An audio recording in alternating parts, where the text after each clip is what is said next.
Assalamualaikum warahmatullahi wabarakatuh.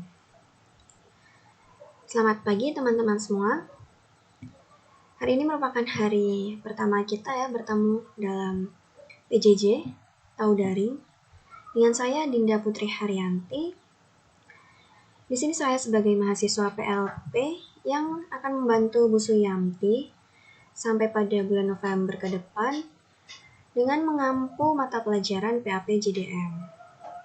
Nah, hari ini kita akan belajar mengenai neraca lajur atau worksheet pada perusahaan jasa. Sepertinya teman-teman sudah belajar sedikit ya dengan Bu Suyanti mengenai neraca lajur ini. Maka hari ini akan kita ulangi saja sedikit tentang neraca lajur. Nah, teman-teman masih ingat nggak pengertian neraca lajur? Neraca lajur itu merupakan suatu daftar berkolom-kolom yang direncanakan secara sistematis untuk menghimpun semua data akuntansi yang dibutuhkan pada saat perusahaan akan menyusun laporan keuangan. Lalu tujuan dibuatnya neraca lajur itu untuk apa sih? Neraca lajur itu dibuat dengan tujuan untuk memudahkan penyusunan laporan keuangan. Lalu untuk menggolongkan dan meringkas informasi-informasi dari neraca saldo dan semua data penyesuaian yang akan disiapkan untuk keperluan penyusunan laporan keuangan yang formal. Dan yang terakhir untuk memudahkan dalam menemukan kesalahan yang mungkin dilakukan dalam membuat jurnal penyesuaian. Nah, jadi neraca lajur ini bersifat opsional ya teman-teman. Jadi bisa dibuat, bisa tidak. Karena tujuannya adalah untuk apa? Untuk memudahkan dalam penyusunan laporan keuangan. Lalu selanjutnya adalah bentuk neraca lajur. Bentuk neraca lajur ini ada bermacam-macam. Ada yang 8 kolom, 10 kolom, dan 12 kolom. Untuk yang 8 kolom itu bentuknya seperti ini. Kenapa 8 kolom? Itu dihitung dari sini. Dari neraca saldo, penyesuaian, laba rugi, neraca itu kan ada debit kredit ya. Nah, ini dihitung 1, 2, 3, 4, 5, 6, 7, dan 8. Nah, lalu untuk yang 10 kolom itu bentuknya seperti ini. Dengan ditambah neraca saldo disesuaikan. Nah, neraca lajur 10 kolom ini adalah bentuk neraca lajur yang sering kita pakai. Lalu untuk yang 12 kolom itu bentuknya seperti ini dengan ditambah kolom ekuitas. Nah, lalu bagaimana penyusunan neraca lajur? Nah, kita akan belajar penyusunan neraca lajur dengan praktik ya teman-teman. Yang perlu kita siapkan pertama apa? Dalam penyusunan neraca lajur, kita harus menyiapkan terlebih dahulu lembar kertas kerja atau neraca lajur yang sebelumnya telah diberi kolom. Nah, lalu kita membutuhkan neraca saldo ya tentunya. Di sini ada neraca saldo dari Cantika Salon per 31 Desember 2020. Seperti ini, teman-teman. Nah, lalu yang kita butuhkan selanjutnya adalah data penyesuaian. Di sini ada informasi tentang penyesuaiannya. Nah, lalu kita buat dulu nih jurnal penyesuaiannya. Yang pertama, perlengkapan salon yang terpakai sebesar 10 juta. Dan perlengkapan kantor yang tersisa Rp5.675.000. Bagaimana jurnalnya? Jurnal yang pertama adalah perlengkapan salon yang terpakai sebesar 10 juta. Di sini kita menggunakan pendekatan neraca ya teman-teman. Jadi langsung saja di jurnal karena sudah terpakai. Jadi jurnalnya adalah beban perlengkapan salon pada perlengkapan salon sebesar 10 juta rupiah. Dan yang kedua adalah perlengkapan kantor yang tersisa. Caranya adalah perlengkapan kantor di neraca saldo sebelumnya adalah Rp6.750.000. Sedangkan perlengkapan yang tersisa itu sebesar Rp5.675.000. Nah, lalu berapa perlengkapan yang sudah terpakai? Perlengkapan yang terpakai berarti tinggal dikurangi saja dari Rp6.750.000 dikurangi Rp5.675.000, hasilnya adalah Rp1.075.000. Jadi jurnal yang dibuat adalah beban perlengkapan kantor pada perlengkapan kantor sebesar Rp1.075.000. Lalu untuk penyesuaian selanjutnya, itu sewa dibayar di muka sebesar 24 juta rupiah dibayar tanggal 1 April 2020 untuk 2 tahun. Bagaimana cara menjurnalnya? Sewa dibayar di muka di neraca saldo sebelumnya adalah 24 juta, berlaku untuk 2 tahun. Maka sewa dibayar di muka yang sudah terpakai itu dihitung dari 1 April sampai 31 Desember 2020. Berapa bulan? Yaitu 9 bulan. Jadi caranya adalah 9 per 24 dikali 24 juta. 24 itu dari 2 tahun. 2 tahun ada 24 bulan. Jadi 9 per 24 kali 24 juta hasilnya adalah 9 juta. Dan jurnalnya adalah beban sewa pada sewa dibayar di muka sebesar 9 juta rupiah. Untuk penyesuaian selanjutnya adalah peralatan disusutkan 10%. Bagaimana cara menjurnalnya? Peralatan di neraca saldo tadi adalah 20 juta, lalu disusutkan 10%, maka caranya 10% dikali 20 juta, hasilnya adalah 2 juta. Lalu jurnalnya adalah beban penyusutan peralatan pada akumulasi penyusutan peralatan sebesar 2 juta rupiah. Lalu untuk penyesuaian selanjutnya adalah gaji bulan Desember yang belum dibayar itu sebesar Rp750.000. Nah, kalau ini tinggal di jurnal saja, langsung beban gaji pada utang gaji sebesar Rp750.000. Untuk penyesuaian selanjutnya, perusahaan meminjam uang di bank sebesar 25 juta pada tanggal 1 April 2020. Suku bunga utang 15% setahun dan bunga dibayar setiap 6 bulan sekali, yaitu tiap tanggal 1 April dan 1 Oktober. Nah, ini caranya. Itu utang hipotek di neraca saldo tadi 25 juta. Nah, beban bunga yang belum dibayar itu dihitung dari 1 Oktober sampai 31 Desember 2020, yaitu berapa bulan? 3 bulan.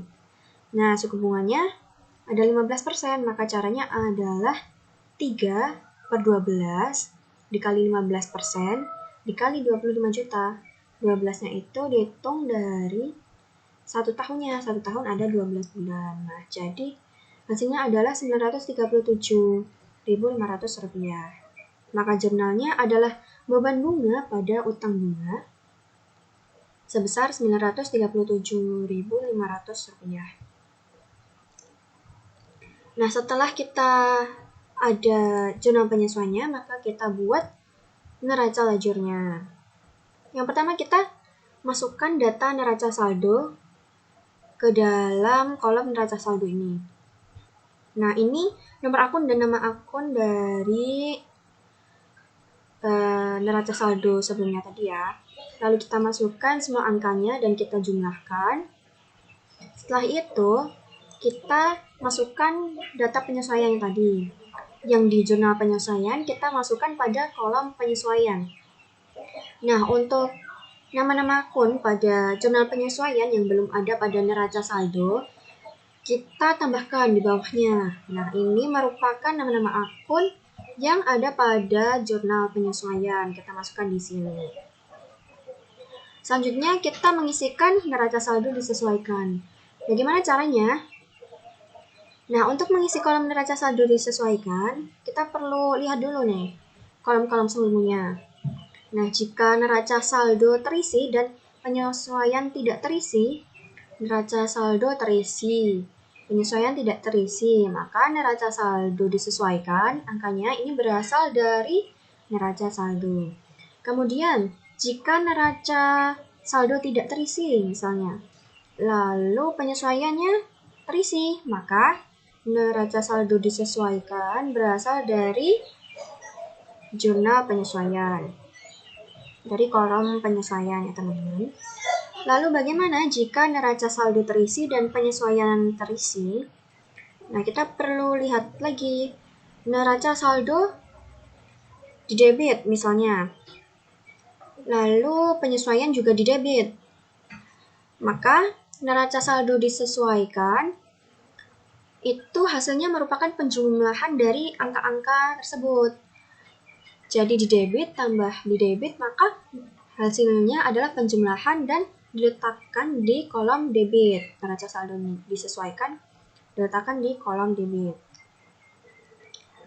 Lalu jika neraca saldonya di kolom debit dan penyesuaian di kolom kredit, misalnya seperti ini, neraca saldo debit dan penyesuaian kredit, maka neraca saldo disesuaikan merupakan selisihnya dan diletakkan pada di kolom debit. Lalu jika neraca saldo itu kredit dan penyesuaiannya juga kredit, maka neraca saldo disesuaikan, angkanya itu berasal dari penjumlahan angka-angka tersebut. Jadi tadi neraca saldo di kredit tambah penyesuaian di kredit, maka hasilnya dijumlahkan, diletakkan di kolom kredit pada kolom neraca saldo disesuaikan. Nah, lalu jika neraca saldonya kredit dan penyesuaiannya debit, maka neraca saldo disesuaikan itu merupakan selisih dari angka-angka tersebut dan diletakkan di kolom kredit pada kolom neraca saldo disesuaikan. Nah, setelah itu kita jumlahkan semuanya. Jadi, kita perlu lihat dulu sebelum mengisikan neraca saldo disesuaikan. Kita harus jeli melihat neraca saldo dan penyesuaian di kolom debit kreditnya ya.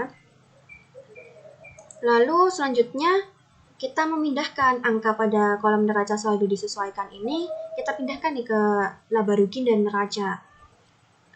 Bagaimana cara memindahkannya? Nah, untuk akun nominal, yaitu beban dan pendapatan, kita pindahkan ke kolom laba rugi. Dan untuk akun real, yaitu harta, utang, dan modal, kita pindahkan ke kolom neraca. Nah, di sini kita bisa lihat untuk akun nominal, pendapatan dan beban, dimulai dari sini ya teman-teman, pendapatan dan beban semuanya kita masukkan ke kolom laba rugi. Nah, ini berasal dari kolom neraca saldo disesuaikan, tinggal kita pindahkan saja ya teman-teman. Nah, setelah itu yang kolom neraca juga, kolom neraca ini berasal dari akun real yang berada pada kolom neraca saldo disesuaikan. Nah, di sini semuanya angkanya ini berasal dari neraca saldo disesuaikan. Di sini merupakan akun-akun real.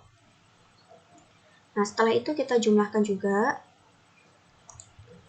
Lalu kita menuliskan selisih pada jumlah yang lebih kecil, sehingga jumlah debit dan kredit itu sama. Nah, misalnya ini. Jika debit lebih besar daripada kredit, maka selisih tersebut adalah rugi bersih dan diletakkan di kolom kredit. Jika debit lebih kecil daripada kredit, selisih tersebut adalah laba bersih dan diletakkan di kolom debit. Nah, kalau di sini kredit dan debitnya lebih besar mana? Lebih besar kredit ya. Maka di sini merupakan laba bersih. Nah, lalu kita memindahkan laba atau rugi ke neraca. Jika laba, yaitu angka terakhir di kolom debit, sini ya teman-teman, kita pindahkan ke neraca di kolom kredit, di sini. Nah, kalau jika rugi, angka terakhir di kolom kredit, maka kita pindahkannya ke kolom debit. Nah, dalam kasus ini, kita mengalami laba bersih. Jadi, kita memindahkannya di kolom kredit. Nah, itu tadi mengenai neraca lajur. Setelah ini akan Ibu berikan tugas ya teman-teman. Bisa teman-teman kerjakan dengan sebaik mungkin dan di-upload di Google Classroom. Nah, sedikit kata-kata dari Imam Syafi'i. Jika kamu tidak sanggup menahan lelahnya belajar, maka kamu harus sanggup menahan perihnya kebodohan. Nah, maka jika kita itu ingin pintar, kita ingin bisa mencapai cita-cita kita, maka kita harus siap untuk berlelah-lelah dalam belajar. Karena dalam pepatah lain juga mengatakan, kita harus bersakit-sakit dahulu lalu kita bisa bersenang-senang kemudian. Mungkin itu saja yang bisa Ibu sampaikan. Kurang lebihnya mohon maaf. Wassalamualaikum warahmatullahi wabarakatuh.